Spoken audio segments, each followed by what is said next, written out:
Welcome to GA Connect Hub online podcast. Get ready, because I think you are going to absolutely love this deep dive we've put together. We've taken a really insightful GA Connect Hub article and basically boiled it down to the essentials for you. By the end of this, you'll walk away with a much richer, sort of practical understanding of the psychology behind nailing business negotiations. We're talking beyond just the tactics, really getting into the human side of making deals happen. I'm your host, excited to explore this. And I'm here too, ready to help connect those psychological dots to, real world negotiating, how you can actually use this stuff for better results and, importantly, better relationships. Exactly. Successful business negotiations with psychology. That's our focus today. It's just packed with great ideas on how understanding human behavior can seriously boost your outcomes. We're going to unpack the really impactful bits for you right now. Yeah, what I find interesting is how it moves past the simple tricks. It gets to the core drivers of how people interact in these situations. Okay, so let's kick off with a really fundamental piece, understanding the other side. The article makes a strong case for perspective taking. It's not just like guessing what they want, but really trying to step into their shoes, thinking about maybe hidden beneath the surface asks. It's that difference between their stated position and their underlying interest. So someone might say, I need a lower price. Right. That's the position. Right. But the interest behind that, it could be about reducing risk, or maybe they're focused on long-term value, or perhaps budget constraints they can't easily state. Uncovering that interest is key. And the article suggests using open-ended questions to get there. Things like, what are your biggest concerns about this deal? Or maybe help me understand what a really successful outcome would look like from your perspective. Yeah, those kinds of questions shifted. It stops being a battle over fixed points and becomes more like a, problem-solving session. And that really demands active listening, not just hearing the words, but tuning into the nonverbals, the tone, the emotion behind it all. Are they hesitant, excited, worried? Because picking up on those emotions and showing empathy, acknowledging them, that can be such a powerful tool. Huge. Such a powerful tool. Huge. When someone feels genuinely understood, they're just much more likely to cooperate, to be open to finding solutions that work for everyone. The article had that great pro tip, didn't it? About summarizing what you've heard. Yeah, that simple step of saying something like, okay, so it sounds like your main worry is around the delivery, sure the service stays reliable afterwards. Have I got that right? Exactly. It just shows you're paying attention, you're engaged. And that builds trust almost instantly. Absolutely essential for rapport. Okay, moving on. Let's talk about our own brains and theirs. How sometimes, we take mental shortcuts or get influenced by certain biases without really noticing. The article gets out really noticing. The article gets into cognitive biases, and angering bias is a really common one. Oh, yeah. You see it all the time. That first number dropped in a negotiation. It often just sticks. Sticks how? Well, it acts like an anchor, pulling everyone's perception of what's reasonable towards that initial figure, even if that number... Well, the takeaway there is be really strategic with your own first offer. Make sure it's well thought out. Definitely. Do your homework. And crucially, be aware if they try to anchor you aggressively. You need to be ready to consciously counteract that anchor, maybe by bringing in objective criteria or explaining why it's not realistic. Don't let it drag you too far. Got it. Then there's loss aversion. This is the idea that, losing hurts more than winning feels good, right? Precisely. Psychologically, the pain of a loss is often felt about twice as strongly as the pleasure of an equivalent game. It's a powerful driver. So how do you use that understanding? Well, instead of only highlighting what they stand to gain, you can also frame the alternative not accepting in terms of what they might lose. Like the article's example. Yeah, like by waiting on this, you run the risk of missing the peak season demand we're forecasting. Framing it as avoiding a potential loss can be much more compelling sometimes. Interesting. Okay, confirmation bias. We all kind of do this. Okay, confirmation bias. We all kind of do this, don't we?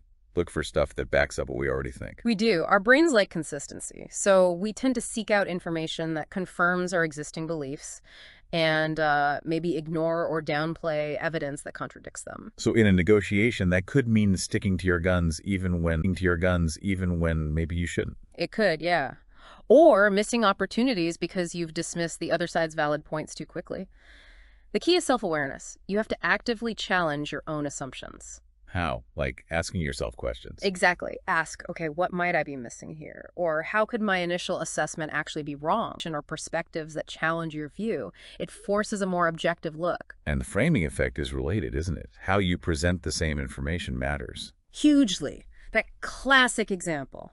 90% satisfaction rate sounds way better than 10% dissatisfaction rate, even though it's the exact same data. Right. So think carefully about how you frame your proposals.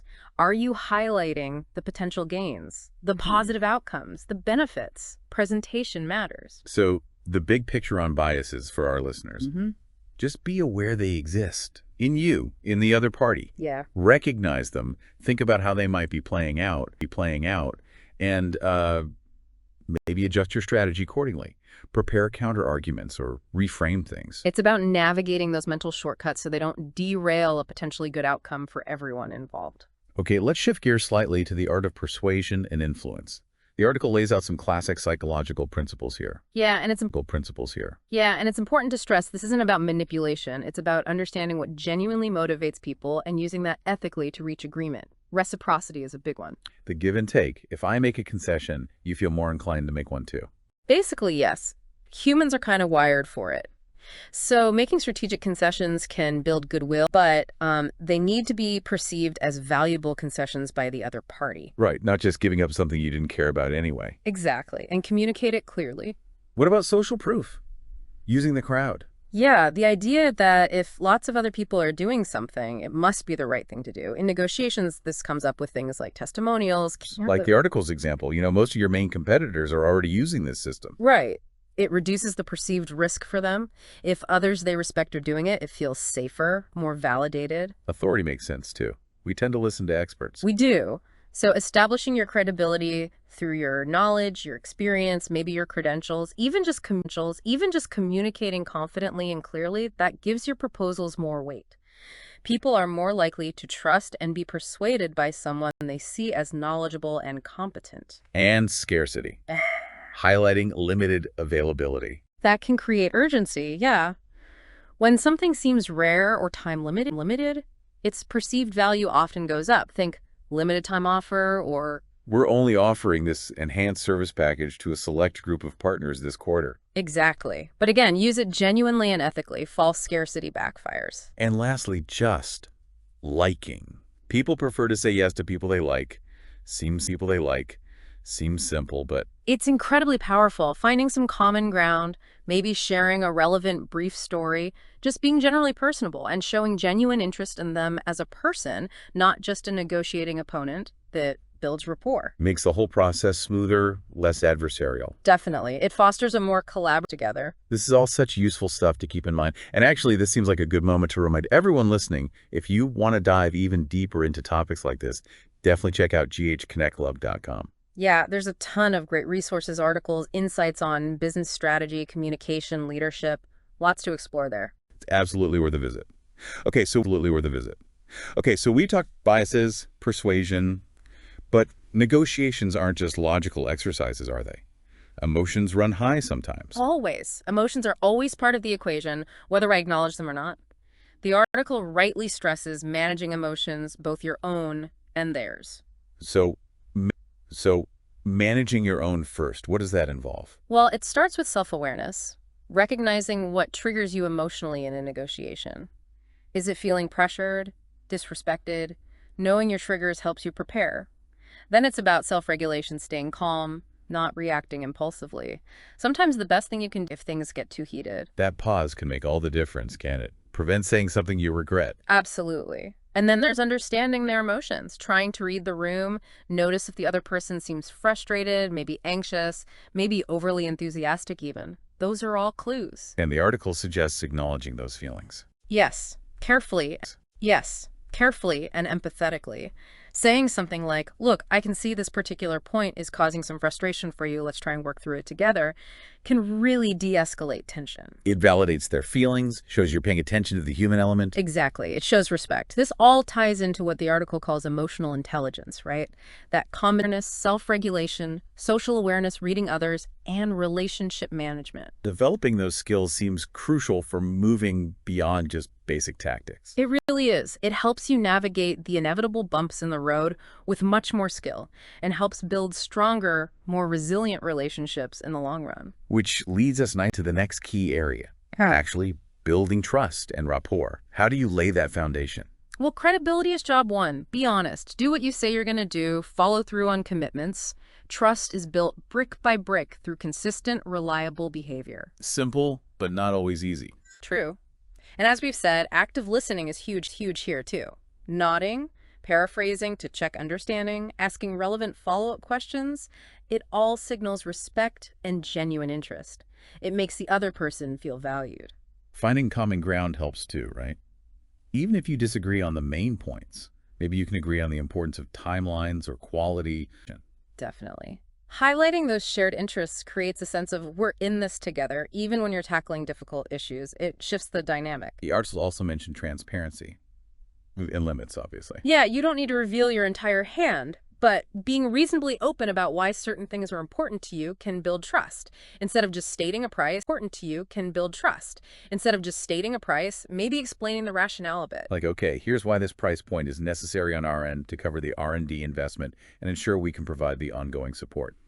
Something like that. Exactly. It provides context, makes your position seem less arbitrary, and can actually help them understand your constraints, maybe creative solutions. So the article kind of pulls all this together with practical advice for before, during, and after the negotiation, doesn't it? Research, setting the tone, using anchors and frames strategically, watching emotions, making concessions, aiming for mutual wins. Right. It brings all these psychological insights into a practical framework. It really drives home the point that negotiation isn't just about numbers and clauses. It's fundamentally a people game. And understanding the psychology involved gives you more clarity, more confidence. And ultimately more success. It helps you move from being just a negotiator to becoming a trusted partner. Okay, so let's try and summarize the big takeaways for everyone listening. Understanding the other side's real perspective is key.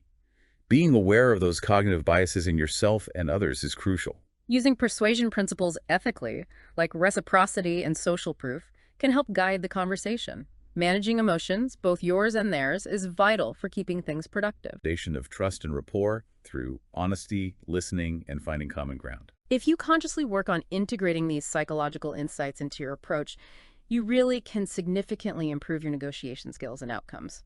Think like a psychologist, essentially. That's a great way to put it. So here's a final thought to leave you with. Reflect on your own negotiation experiences. Which one of these psychological principles, perspective taking, biases, persuasion, emotions, trust, which one feels most relevant to you right now? And maybe think about one concrete way you could try applying that principle in your very next Excellent challenge. And one last reminder, for more resources and insights to keep sharpening those skills, do visit ghconnecthub.com. Definitely worth checking out. Well, thank you so much for joining us for this deep dive into the psychology of negotiation here on GH Connect Hub online podcast. Yes, thanks for tuning in. We really hope this is giving you some practical, actionable ideas.